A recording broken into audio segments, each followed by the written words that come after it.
Well, good morning. And thank you all for joining us today. With temperatures rising and warmer weather coming, kids and families will be spending more time outdoors and later into each evening. And so it's critical that we do everything that we can to make this summer safe, fun, and filled with things to do. We're committed to giving the young people of our community every neighborhood, every zip code. We want to give our young people more choices and more opportunities. For we know that when young people have plenty of good options, they are less likely to choose bad options. Today, we outlined 6 different initiatives. Some will empower beat police with the enhanced intelligence and resources they need to make our neighborhoods safer. Other programs focus on giving youth what they need to make good choices this summer. Chief Roach and Director of Community Violence Reduction, Shauna Majors, will be up in a moment to go into detail about these initiatives. But before they do, I would like to recognize some of the groups that help make a safe summer possible. First and foremost, our IMPD officers, many of whom are with us today. I'm so proud of the work that they do. They're now fully deployed in beats throughout the city. They are better acquainted with the neighborhoods that they protect and serve. I want to express my gratitude to each and every one of them for the progress that we have made as a community. I would also like to recognize our many partners, both with the city and from out in the community, stepping up to provide guidance to our youth during a critical time of the year. Project Indy, our summer youth jobs initiative. Indy Parks, the Boys and Girls Clubs, and of course, Shauna's Violence Reduction Team and the Office of Public Health and Safety. By coming together as one city, we can give our young people the summer that they deserve. One that provides plenty of good opportunities to make good choices. And so it is in that spirit that I am pleased to introduce City County Council Majority Leader Maggie Lewis.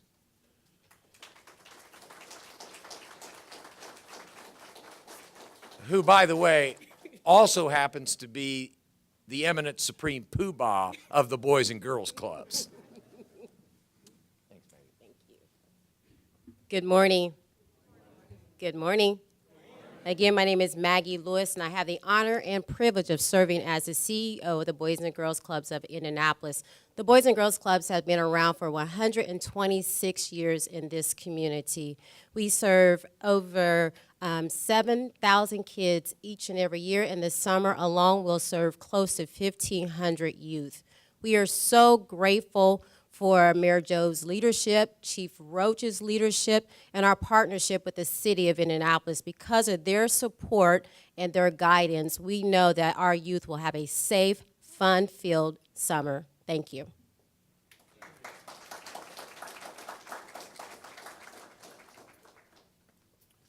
Well, good morning.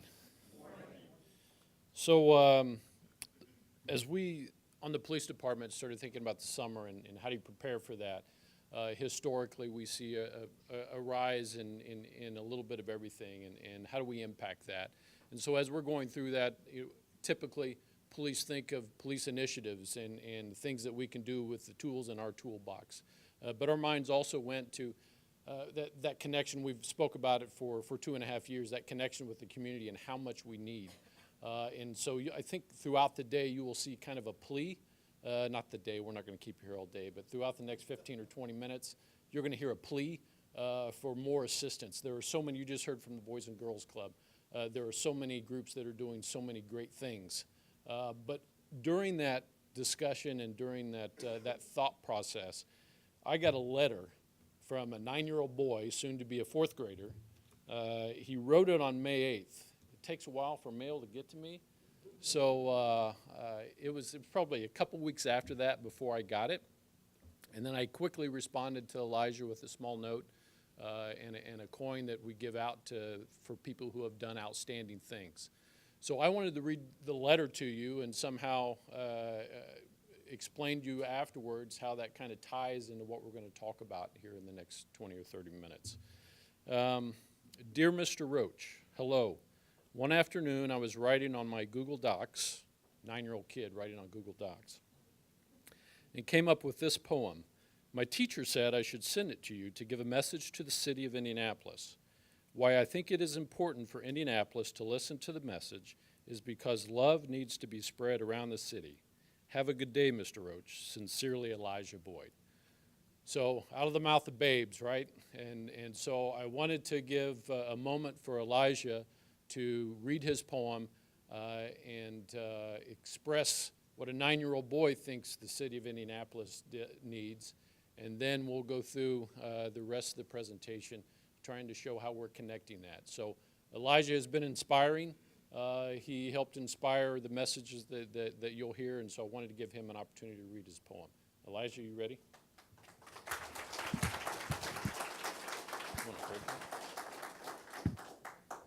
Good afternoon. So my poem is mostly about love, and I'm finna read it to you.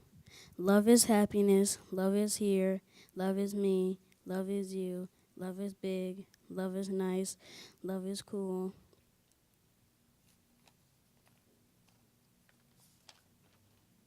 If you see no love in your city, be thoughtful and find a way to find love in people.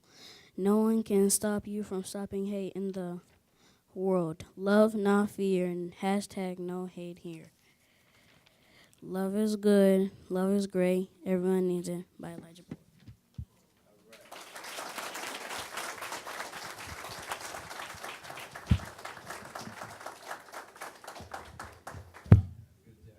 Well, thank you, Elijah. Nice job. Let me show you the. I don't know where he got it. We didn't put it up because there probably might be copyright issues, right? But that's what he put together, and we're going to do everything we can to use that, Elijah. So we appreciate it. So after reading that, and while I was writing a note to Elijah, I thought personally, what did he just say, right? We hear the word love a lot, and so I wrote down some terms that came to my mind. I'd like to share those with you, and then maybe tie it into today. What I heard was see everyone around you as equal, minister to them, laugh with them, rejoice with them, weep with them, respect them, heal them, lift them, strengthen them, have compassion even if they are unkind to you, and love them and treat them as you would want to be treated. So I know that wasn't part of your poem, but that's what it said to me, and that's the inspiration that we hope people will feel in this room today as we talk through programs. So thank you, Elijah. Today what you're going to hear, like I said earlier, is a plea for more involvement. The police department, to the extent we can, we are all in. We're trying to get back to the smaller geographic areas of policing. We're trying, what you'll hear about today is our community engagement where most of our youth programs are. We're trying to reorganize that so that it makes more sense and we can be more inclusive. But part of that is needing the help from the community. The Boys and Girls Club, Maggie didn't say it, but I know they need help and volunteers. At the end of today, you're going to hear a pitch for a program called Our Kids that the police department has been using for years and years that specifically addresses our minority community and our young men in high school, and that needs help. You're going to hear about a public safety foundation who has helped us reorganize our PAL board so that we can fund it a little better. So you'll also hear some tools that we have in law enforcement. But I hope what you hear is that law enforcement can be an expression of love if we do it correctly. policemen wearing uniforms, that's odd, right? To use the term policing and love. But if you think about it, if we do it in the right way, I think it is an expression of love. And that's what we hope to share with you, and that's what we hope to build for those that are watching and those that are in the audience, that they too will feel that love and want to give back and want to participate in some of these programs. Also, there are many other programs that we won't talk about today that are out there. So any programs that are lifting our kids, that are encouraging our kids, please participate in those, whether that's monetary, whether that's your time, whatever that is. Please be mindful of those people around you, because we're all connected, and anything that we can do in order to improve the lives of those kids is going to benefit the city as a whole, and is probably the best law enforcement tool that we have. So with that, I'm going to pass on to Director Shauna Majors to talk a little bit about the Office of Public Health and Safety and those programs that are going on. So thank you. Thanks, Elijah.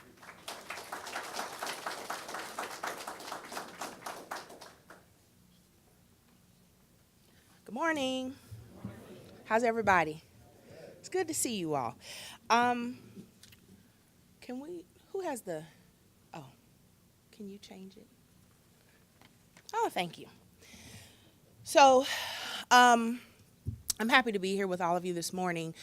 First of all, I have a couple of shout outs I want to make, and then I'm going to talk about our two new Peacemaker editions, and then our Safe Saturdays. I've asked a couple of the groups that we work with out in the community that are a little more on the grassroots level. So one of them just walked in. Makida, Lavelle, and Tripp, thank you for being here. The team from the Boys and Girls Club, Employ Indy, Pivot, thank you guys for being here. And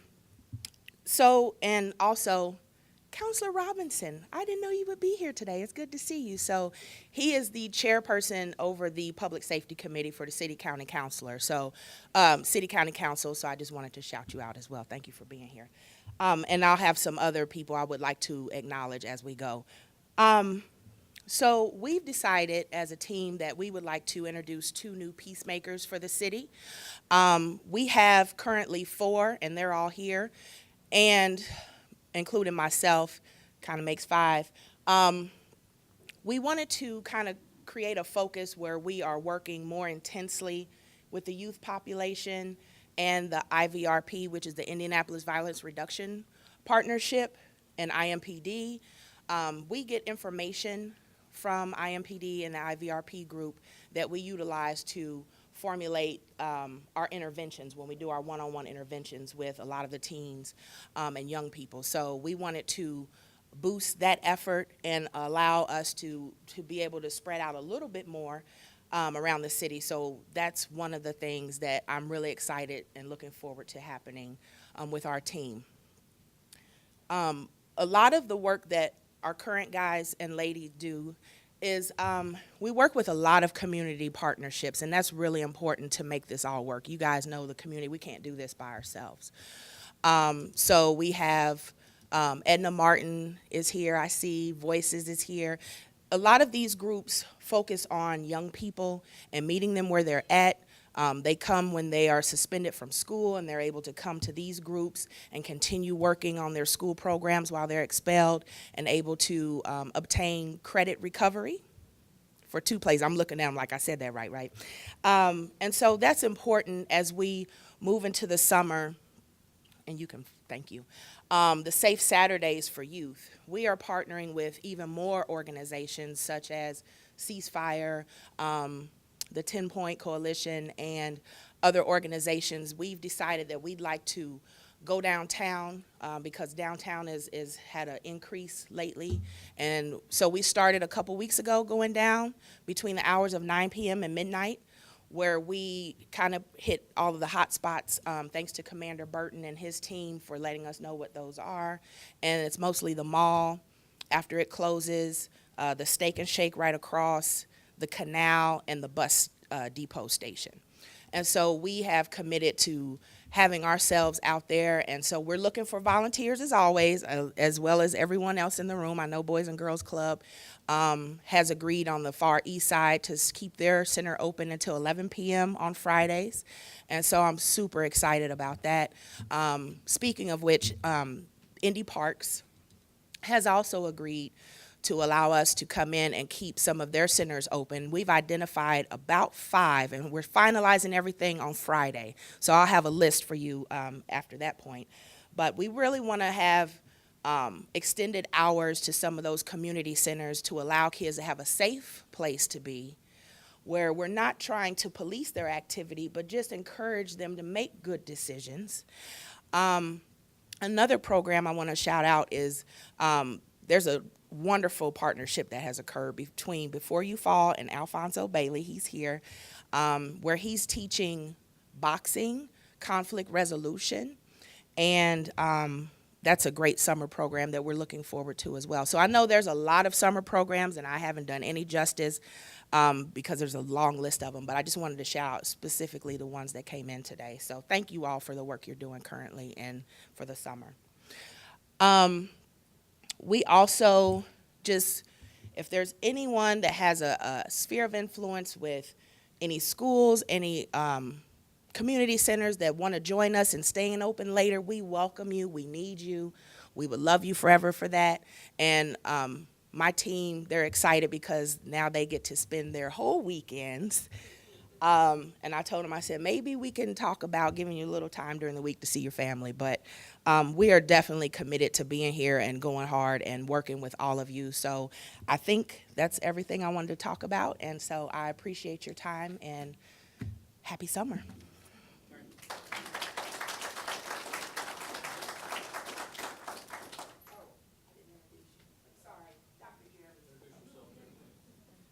Good morning.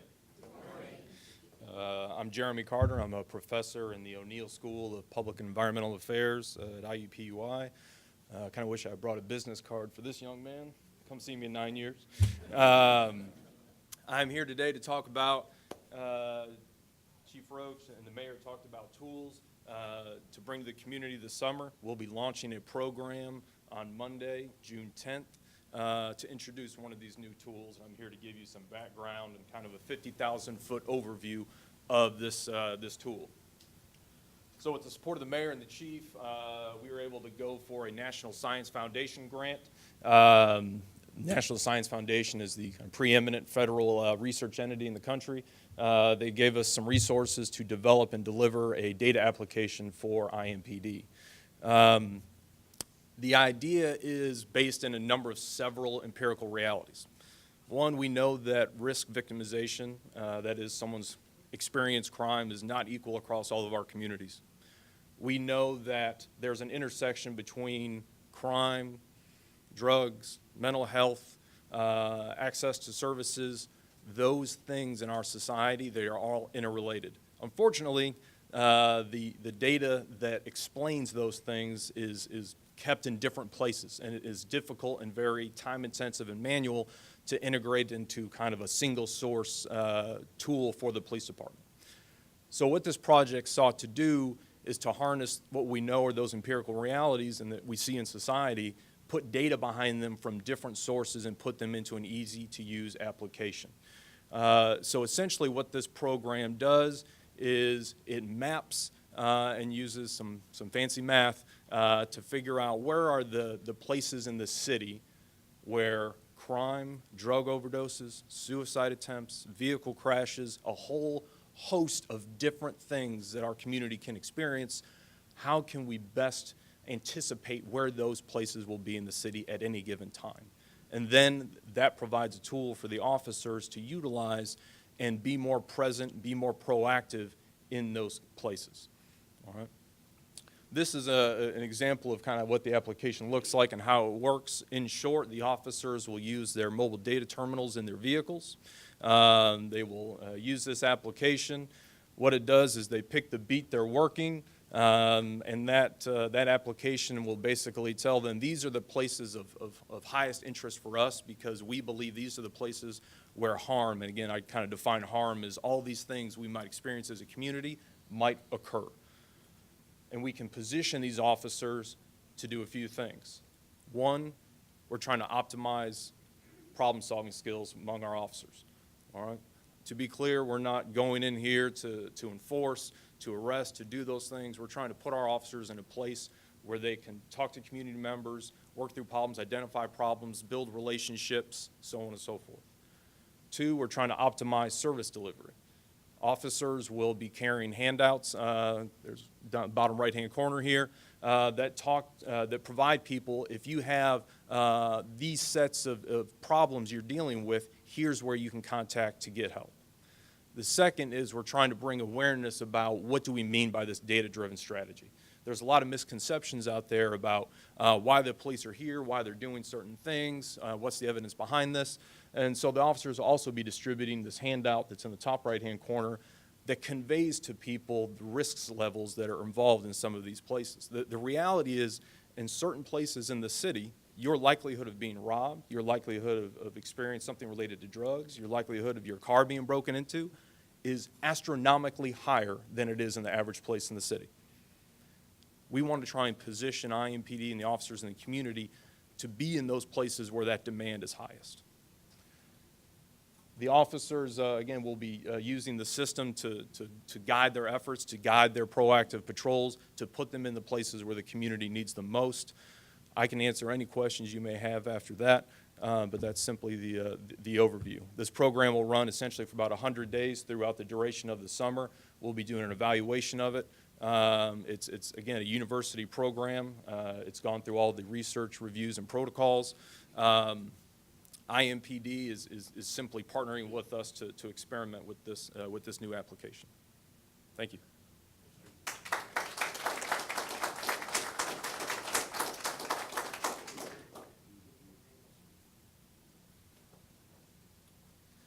Good morning. My name's Deputy Chief Josh Barker, and I oversee the Operations Division for IMPD.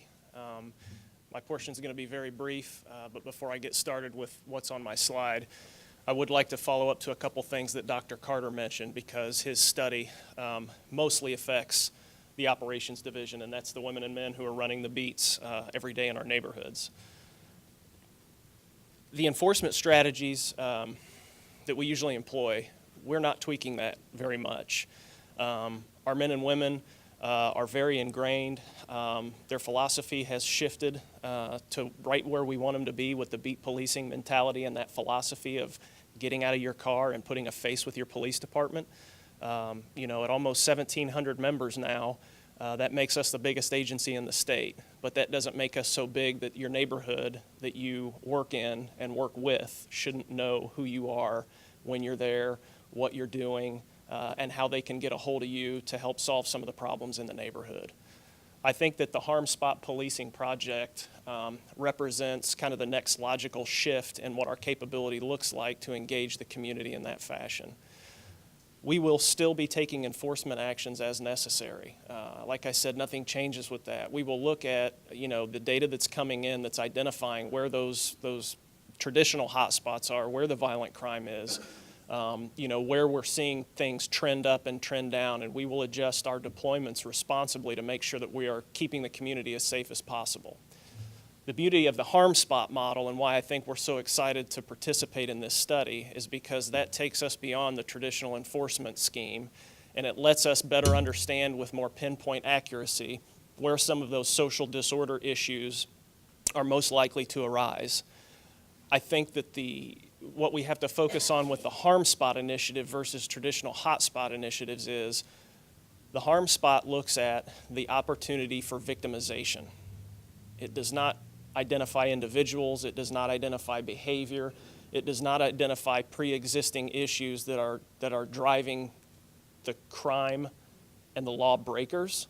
This identifies the places in the city where we have an opportunity with mere visibility and community engagement, foot patrols, and distribution of some of our resource material to the community to try to drive down the opportunities or the risks that people face to be victimized in certain areas in our community.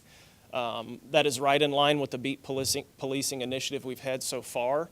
And quite frankly, our officers are thirsty for opportunities like this to find ways to go on beyond, you know, traditional policing methods, to have a little creativity, and then the potential benefit is see a little bit of statistical and empirical impact onto what kind of activities we participate in how that drives down the opportunity for victimization in the community. So I thank Dr. Carter for that, and I look forward to the study this summer. One of the newest things that I want to talk about from the operations division, we were able to meet with the merit board yesterday and make some strategic promotions within the department. We've promoted 4 captains, 10 lieutenants, and 13 sergeants from their previously held ranks. Those were critically identified supervisory needs that we had. If you think about kind of where we've been up to this point and where we're going, we've made absolutely, there's no question that IMPD is hiring, and we're trying to get as many officers interested in the profession and the qualified officers interested in IMPD.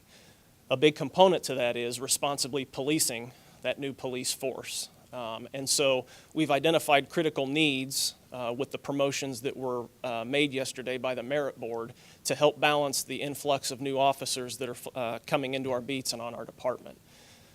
The thing to keep in mind with these promotions is they were done very strategically and with keeping in mind with the beat policing priority that we have as a department.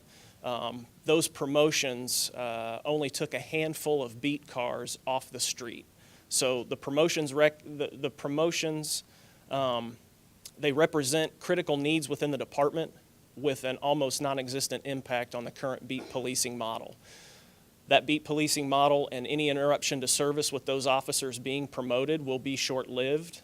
Here within the next couple of weeks, we will have another group of officers from our lateral class that will get their full duty assignments, and they will immediately bridge that gap created by the short-term loss due to the promotions. One of the most critical needs we had with the promotions was to, I don't want to use the term revamp, I don't want to use the term retool, I think I want to use the term remain progressive with how we are maintaining our operational capability in the overnight hours. We are getting very good and we're enjoying a lot of success with how we are sharing information internally as an agency to identify the people, places, and activities that are, helping to drive that violent crime when we do experience that.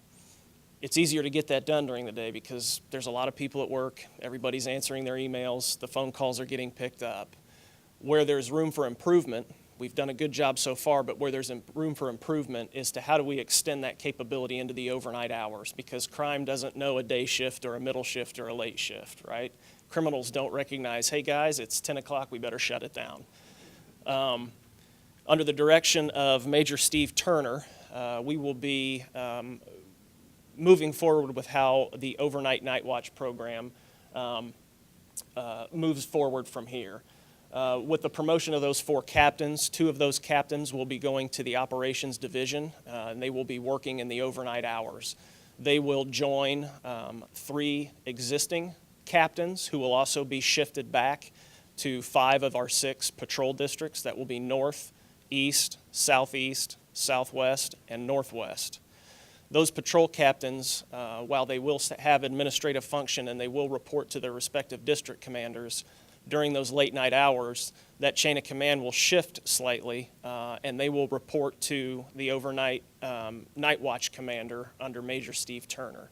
What we are hoping this will allow us to do is, we are not taking away any responsibilities they have to their districts, but by placing captains in those strategic positions under the command of a unified chain in the overnight, we can now leave the opportunities for the lieutenants and sergeants to maintain laser focus on their individual shift patrol plans, mission directives, and community policing and beat policing efforts. And those captains have an opportunity to take a step back and continue those citywide kind of global conversations, and in real time, using the information we're taking in as our technology capabilities improve, understand where crime is happening, where there are incidents of social disorder, and they have a more global perspective on what resources are available at the time, and understand the opportunities to shift those resources around the city to address specific issues, and continue that patrol planning into the overnight hour much more effectively than we've been able to do so far. So the staffing The staffing was important. The staffing is going to be directed to very specific missions, and I look forward to reporting back to you some of that success in the near future. Thank you.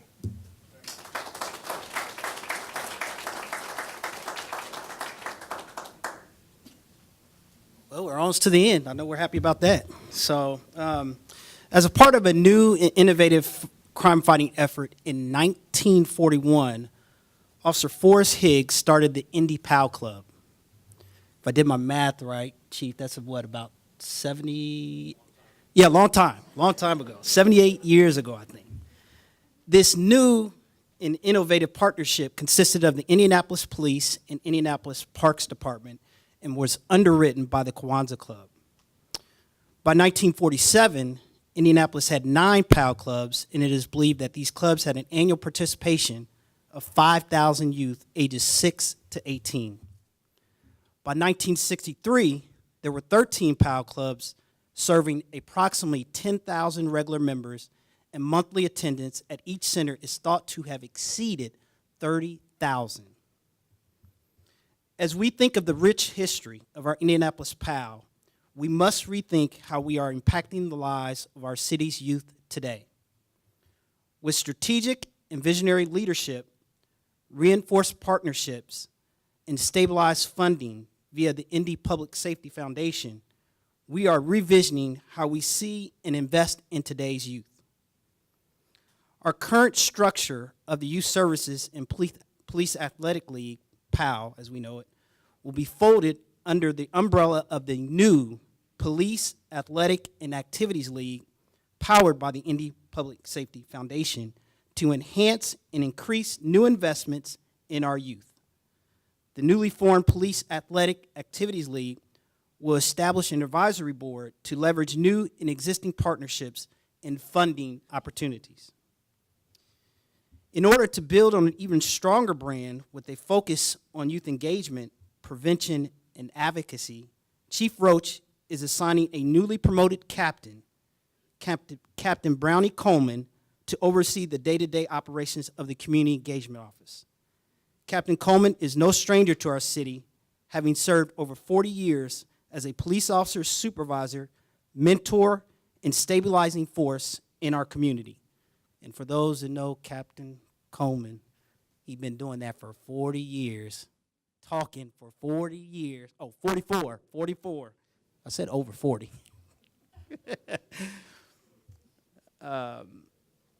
Our new Police Athletic and Activities League has already enabled us to make new and continuing investments in programming for our youth to include the following for the summer months. Our summer recreation program, which is a conglomerate of sports like flag football, archery, and basketball, just to name a few. Our Healthy Reasons to Say No to Drugs creative arts contest to include visual, literary, and digital arts, in which winners' displays will be displayed at the Indianapolis Library. Our football conditioning and sign-ups at the end of June, cheerleading, and the Assistant Chief Waters, named after the late Assistant Chief Jim Waters, Great Camp will be for 2 weeks in June and will impact 40 youth. Within the Community Engagement Office, the Indianapolis Parole Accountability Team, known as IMPACT, which are IMPD officers who work directly with state parolee to reintegrate ex-offenders back into Marion County, will coordinate with city and social service providers for a day of service designated to help residents connect to needed services in the area of Rule and Oxford on the city's vibrant and transformative east side. They chose this location after reviewing violence, specifically shootings, and chose this area to reduce the fear of crime and to ensure members of that community, including parolees, that help is available. Lastly, our OK, which stands for Our Kids program, is designed to reduce the high homicide incarceration rates of far too many African American boys between the ages of 12 and 18 in our city and nationally. Locally, the program is affiliated with the National OK program under the coordination of IMPD's Officer Harris and Keys, currently assigned to the Northwest and Tech high schools. The program relies on a strong advocacy and mentorship of police officers and other African American men called teammates to help guide, provide values, and reward participants for striving for a productive and useful life free from violence and circumstances that lead to senseless death or devastating incarceration. Pastor David Green, the OK Indy Board Chairman, is unable to join us today, but with us I think we have Mr. Tyrone Brown. Is he here? There he is in the back. Who, if interested in becoming a teammate for the OK program, would welcome the opportunity. Again, we know the summer months can be tumultuous times for our youth. However, we believe that if given the opportunity, as has been discussed today, we can change the narrative this summer for our youth. Together with community partners like Project Indy Pivot, 100 Black Men of Indianapolis, Center for Leadership Development, Indy Parks, Indianapolis Library, YMCA, Boys and Girls Club, IBE, One Cop, Young Men Incorporated, Urban League, and Right Fit, and so many more, that we can make a difference in the life of our young people this summer. I'll leave you with this question. Will you answer the call? The call is simple: to impart in just one young person's life, like Elijah, this summer. Because that's a call none of us can afford to ignore. So I ask again, will you answer the call? Thank you.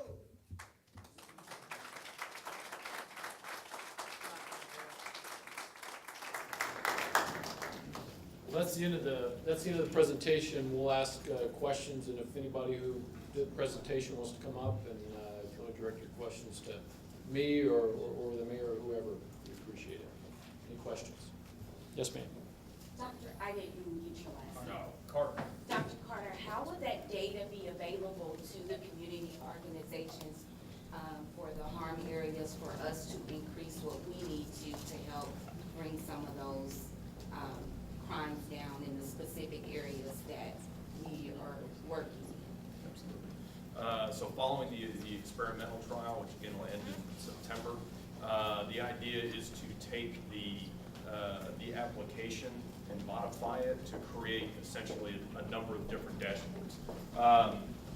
The idea would be to enable IMPD and the community and whoever would be the user to essentially select type of events or things that were going on and map those and analyze those. Those could certainly be shared with community partners, service providers, whoever you have, via that application. There's also ways that we can make certain components of the application publicly available if that's something that becomes feasible down the line. So in that interim between now and September, is there a tool that we're able to use for the summertime until that trial phase is over? We can, it's difficult to answer because Let me answer the from the science perspective.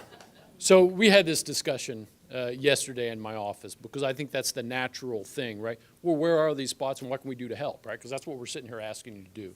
So here's what, but at the same time, we don't want to mess up the study, right? So if we start putting more influence, then putting extra influence in areas, then it might skew their results. So here's what I would say, and then I would ask Dr. Carter to hit me if it's wrong. So in a perfect world, those beat officers, here's what's happened. They come to work, right, on middle shift, and they pull up a map. All that information is changing every 3 hours. So they pull up a map, and they see their beat, Northeast 61. Is that a beat? Northeast 61. And then it'll have a 250 square foot square or rectangle, whatever that ends up being. That's where they're to focus their efforts. And then it'll talk about all the issues that are in there, all right? What I hope is that the officer, it's not just, you heard Chief Barker, it's not just about enforcement. They go into that area and they're determining, they're talking to people, and they determine what are those underlying issues, right? And then those people that are having narcotics issues or mental health issues, there's a form that they can give in order for social, that has a list of all the providers so that they can reach out to them. We know that a lot of times when we give information, they don't reach out, and it's better to have that organization reach out to them. So what I expect, Josh, is that those officers get in there, when they realize that there is a need, then that information is coming back up, and we're able to, through OPHS and other venues, to say, hey, look, we could use, here are the issues that are going on, because we're not going to wait 3 months to solve a problem, right? Here are the issues that we see that are going on. Can you help us with that? Does that help? And does that mess things up? No, so, not at all, sir. To back that up, so the reason I paused there was because obviously it's a study and we've got protocols we have to follow that are approved by the university and so on and so forth.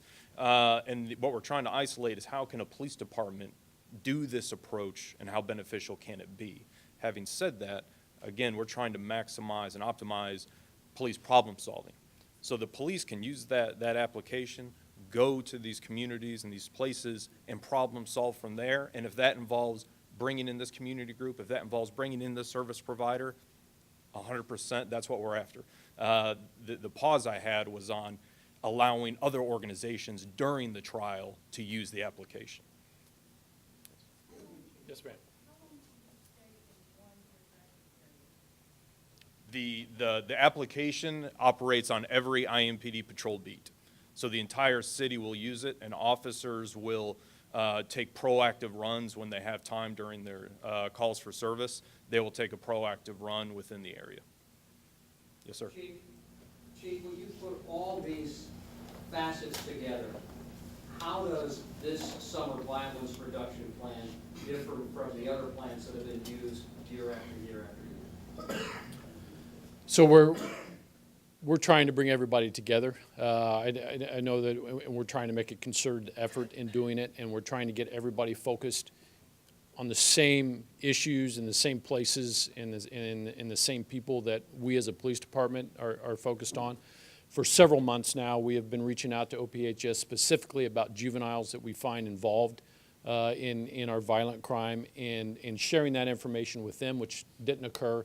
And now it's kind of through them. It's hard for us to share juvenile information. It's actually wrong, right?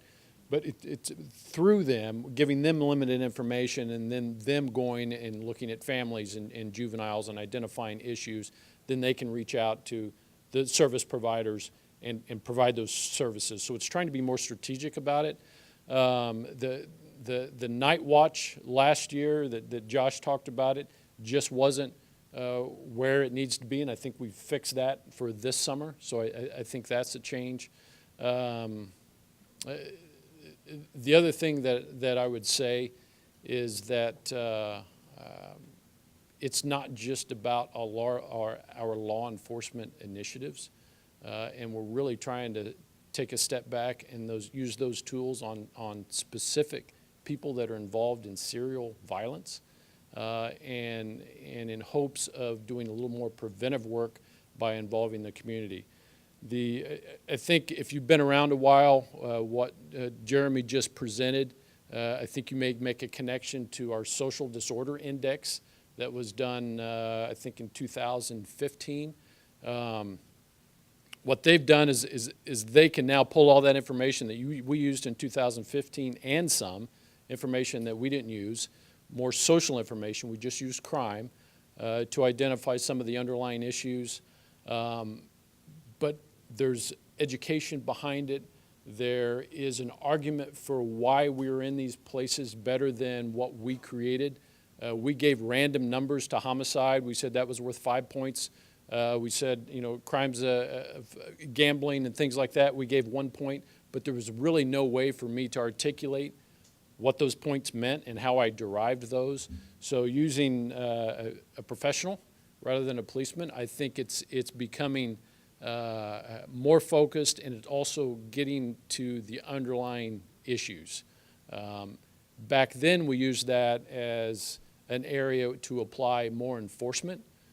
Here, we're using it as an area to help identify the issues and how do we get to those underlying problems so that enforcement is not necessary.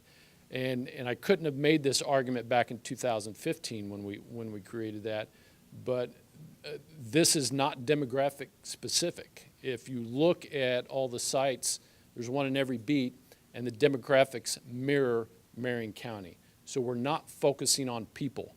We're focusing on places, and we're there for reasons that now we can articulate. Does that help? This will be the last question. Excuse me. So you were saying you're not focused. You're not gonna hit me, are you? No, I'm not gonna hit you. So you're saying you're not focused Boxer. on that folks in there where people are. But if you look in an area and you got, several guys that have been released from prison or whatever, and let's say, you got some certain violent crimes that are going on, these guys been released, got this kind of background, wouldn't you wanna talk to them? Yeah, and so, so we have programs. The impact program was mentioned for those people that are coming back into Marion County. Our police department is connected with DOC, and there's a program that helps them, and it's not just about watching them to see if they violate. It's more about how do we get them help so they can reintegrate into society. But if you have people that you would like to connect with us that you think we're missing, we're glad to have that discussion.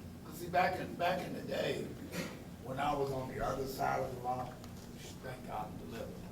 But anyhow, when I was like that, a group of us getting high or whatever, and sometimes you run out of your getting high situation, you need money, and you know a crime's gonna happen. Right. How you guys handle that? Well, are you gonna be pulling guys over and talking to guys, encouraging guys, or just having conversation? How's that gonna go? Yeah, so we struggle with making that connection because they don't want to be seen talking to us, right? The guy in the blue uniform, right? There's something about that. So that's why I think it's so important that the mayor has created this Office of Public Health and Safety, because they'll talk to Shauna, they'll talk to her peacekeepers. And so I don't know if, Shauna, you want to talk to that, but I think that's where we saw a gap, and that's where the mayor helped us in putting people in places so they can have those discussions and timely discussions, right? Because I need somebody to talk to at 2 a.m. when I fell off the wagon or I'm high and I'm about to go hit a lick, right? I need somebody to talk to. But you'd be surprised, really, you'd be surprised how many guys really would love having a conversation with you, but it's how are your officers trained to, like, see a guy, he look like he's not right, say, hey man, you all right? Can I talk to you? Are your officers, are they on that We're getting kind of better at training? that, and I think that's the mindset of changing what I said to begin with. Policing as an expression of love, right? So it's seeing that person as a person with value and issues and not as a burglar or a heroin addict, right? So we're trying to make that transition, doing a lot of training towards that. But at the same time, there are groups of people like that are having discussions with Shauna, and then she's bringing us in tentatively when she can and when she thinks it's safe. And Chief and I tag team, as an example, a couple weeks ago, maybe a month or so ago. So to answer your question, Mr. Bailey, there are several organizations that are in the city that focus on reentry. And, you know, me stepping out of being in reentry for 20-some years, I feel like our team, we have Damon Lane in our office as well.